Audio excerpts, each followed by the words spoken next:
Cerita tentang kisah si Pitung sebenarnya terdapat beberapa versi cerita yang beredar di masyarakat. Termasuk di antaranya adalah versi Indonesia, Belanda, dan Tionghoa, di mana masing-masing cerita memiliki pandangan berbeda tentang si Pitung. Untuk cerita rakyat si Pitung kali ini, kita mengambil versi Indonesia, demi menghormati legasinya di tengah masyarakat Betawi dan signifikansinya dalam budaya Indonesia hingga kini. Cerita ini bermula pada abad ke-19, yang mengisahkan tentang seorang yang bernama Napaktilas Ahmad Nitikusumah, atau yang lebih dikenal dengan panggilan si Pitung. Jadi si Pitung ini adalah sosok yang dikenal sebagai sosok Robin Hood Indonesia. Kisah si Pitung ini pun dimulai pada suatu hari ketika si Pitung ini masih berusia sekitar 15 tahun. Jadi diceritakan saat itu ia ditugaskan oleh sang ayah untuk menjual seekor kambing hasil ternak keluarga di pasar Tanah Abang.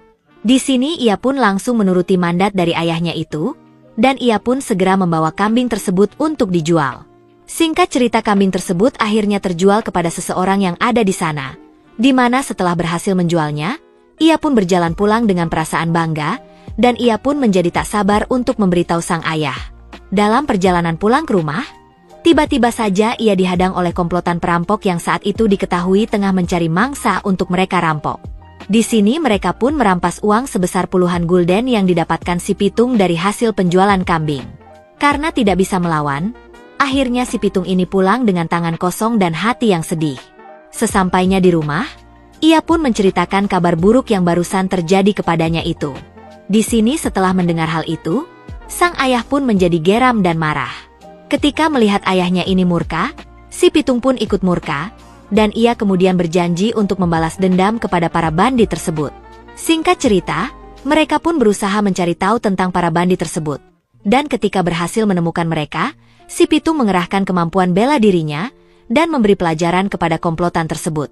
Usai bertarung, komplotan yang terdiri dari 6 pemuda itu pun justru dibuat terkesan atas keahlian si Pitung, dan mereka kemudian mengajak si Pitung untuk bergabung dengan kelompok mereka. Jadi diceritakan bahwa awalnya si Pitung ini menolak untuk bergabung dengan kelompok bandit tersebut.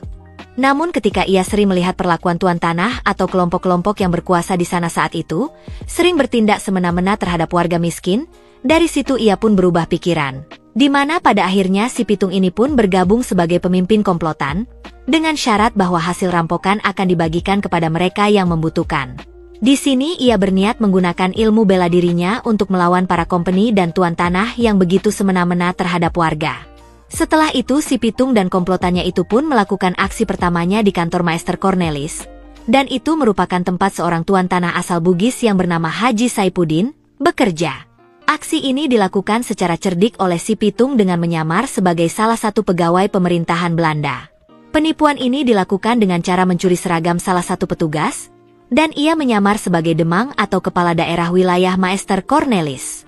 Selanjutnya, si Pitung memberi surat perintah kepada Haji Saipudin agar menyimpan uangnya di kantor Maester Cornelis untuk keperluan pengawasan pencurian.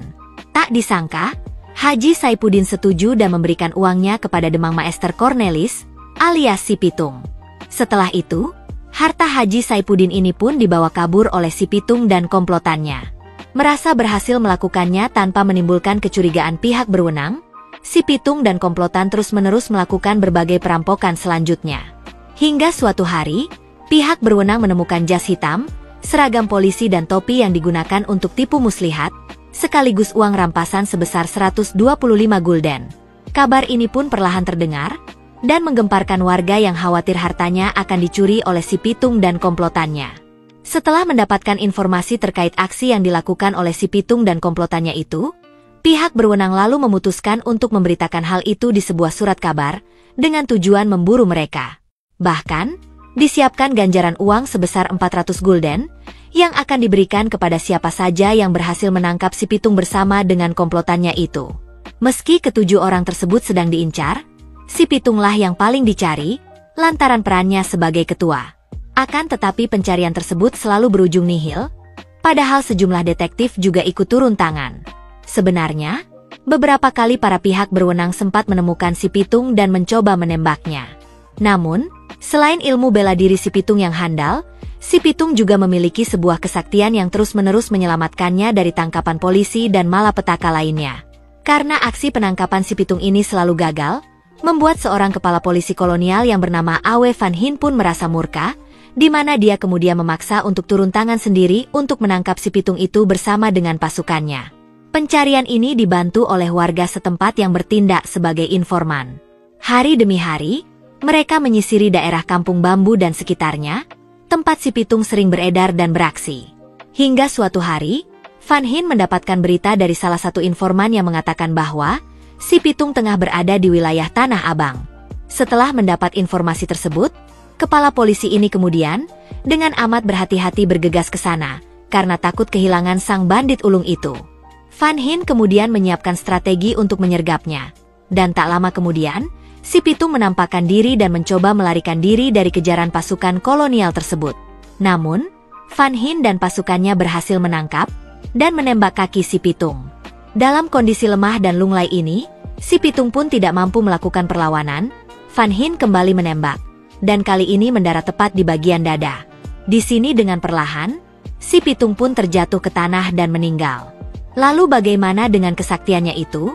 Bukankah harusnya hal tersebut dapat menyelamatkannya dari malapetaka? Jadi yang menjadi penyebab kenapa si pitung ini bisa terluka saat ditembak adalah karena sehari sebelumnya, diketahui bahwa si pitung ini memotong rambutnya, yang membuat kesaktiannya pun hilang. Diketahui bahwa untuk mempertahankan kesaktiannya itu, ia tidak boleh melepas jimat atau memotong rambut. Dan oleh karena itulah, kesaktian dari si pitung ini pun hilang.